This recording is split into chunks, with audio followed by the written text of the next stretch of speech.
Guys একটা জিনিস দেখাই, দেখো রাত কটা বাজে এখন? পুরো ফাঁকা রাস্তা, রাত্রির বাজে 12টা প্রায়। আইসক্রিম খেতে বেরিয়েছে নাইটি পরে।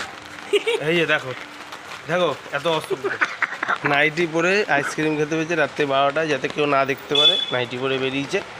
হ্যাঁ, ঠান্ডা। তারপরে হচ্ছে ঠান্ডা লেগেছে। এবার শোনো, এবার দাও ফোন। না না না, তারপরে লেগেছে ঠান্ডা।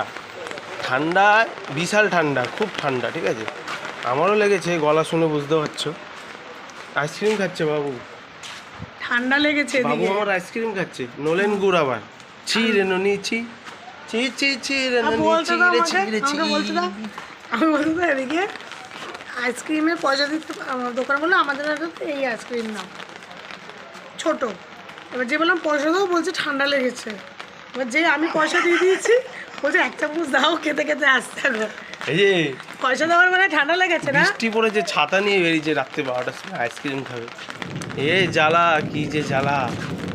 তোমরাই কমেন্ট করে বলো কি করবো এই জ্বালা।